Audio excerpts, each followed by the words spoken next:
آپ کی ضروریات کی آج ہم سارے دوست احباب اسی لیے یہاں پہ جمع ہیں۔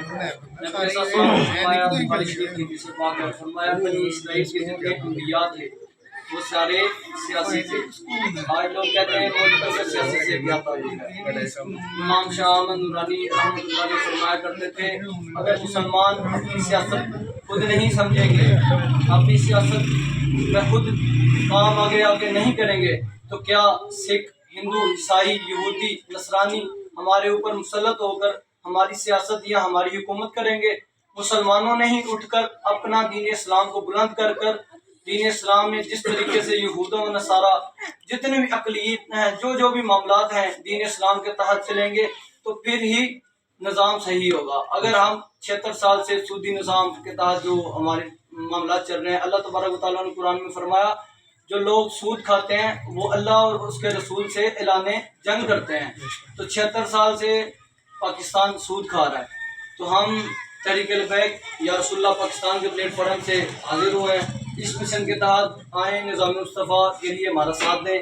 ہمارا منشور ہے اسلام پاکستان عوام، اسلام کو تخت پر لا کر پاکستان کو مضبوط کر پاکستان کی عوام خود نکلے گی حضور کے دین کا جھنڈا لے کر، فلسطین، شام، برما، لبنان جہاں بھی ظلم و ستم ہو رہا ہے، بیت المقدس کی حفاظت کے لیے جو بھی شام میں، برما میں، کشمیر میں، فلسطین میں جتنا بھی خون بہایا جا رہا ہے اس کا اگر بدلہ لے سکتے ہیں تو دین اسلام تخت پر آئے گا تو اس کے بعد لیا جا سکتا ہے۔ یہ جو یہود و نصارہ کے ایجنٹ ہیں ہمارے اوپر مسلط ہیں، یہ 76 سال سے انہوں نے صرف ان کے کتے ہی نہلائے ہیں اور کوئی کام نہیں کیا۔ اگر کوئی حضور کا نظام اوپر تخت پہ لا سکتا ہے تو تحریک لبیک یا رسول اللہ پاکستان ہے، قائد ملت اسلامیہ جدوجہد کر رہے ہیں اور تمام قائدین کارکنان بھی ماشاءاللہ جدوجہد کر رہے ہیں، قربانیاں دے رہے ہیں۔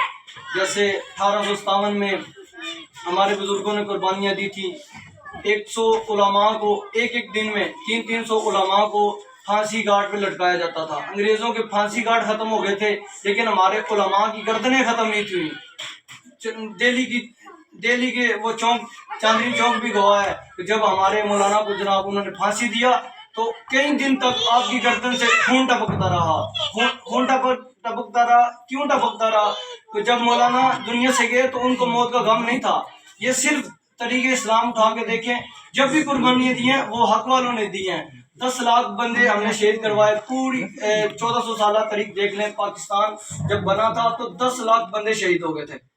90,000 مسلمانوں کی خواتین، سکھ اور ہندو اٹھا کے لے گئے تھے۔ آج ہمارے قرآن کہتے ہیں ہمیں سکھوں سے بڑا پیار ہے۔ ہمارے استاد صاحب فرماتے تھے جس کو سکھوں سے پیار ہے وہ امرتسر چلا جائے، وہ جناب کرتارپور چلا جائے، یہاں پہ اس کے لیے کوئی جگہ نہیں، یہاں اس کے لیے جگہ ہے جو رسول اللہ کے نظام کے لیے کھڑا ہے۔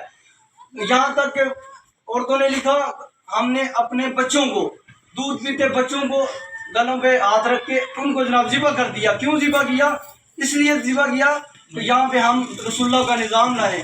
آج 76 سال تک کوئی نظام نہیں لا سکا لیکن تحریک لبیک رسول اللہ پاکستان آئی ہے، اس کا ساتھ دیں تو انشاءاللہ دنیا اور آخرت بھی انشاءاللہ آپ کی بہتر ہو جائے گی۔ تاجدار ختم نبوت زندہ باد، زندہ باد، تاجدار ختم نبوت زندہ باد، زندہ باد، تاجدار ختم نبوت زندہ باد، زندہ باد، تاجدار ختم نبوت زندہ باد۔ آیا آیا دین آیا، آیا آیا دین آیا، آیا آیا دین آیا، آیا آیا دین آیا، آیا آیا دین آیا، آیا آیا دین آیا۔ دیکھیں کوئی کہتا ہے جناب عمران آیا، کوئی کہتا ہے زرداری آیا، کوئی کہتا ہے نواز شریف آیا۔ ہم نے کبھی بھی نہیں کہا خادم رضوی آیا یا سعد رضوی آیا یا فلانا آیا فلانا۔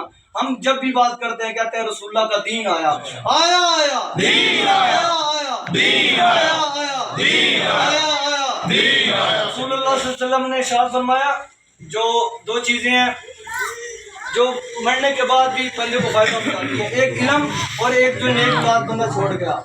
علم وہ ہے جو اگر میں مر جاتا ہوں تو میرے بعد میرے شاگرد اس علم کو پڑھاتے رہے تو وہ مجھے ثواب قبر میں ملتا رہے گا۔ اگر میرے بچے ہیں، اگر میں مر جاتا ہوں اگر وہ اس نصیحت پر عمل کرتے رہیں گے پھر مجھے ملے گا ثواب۔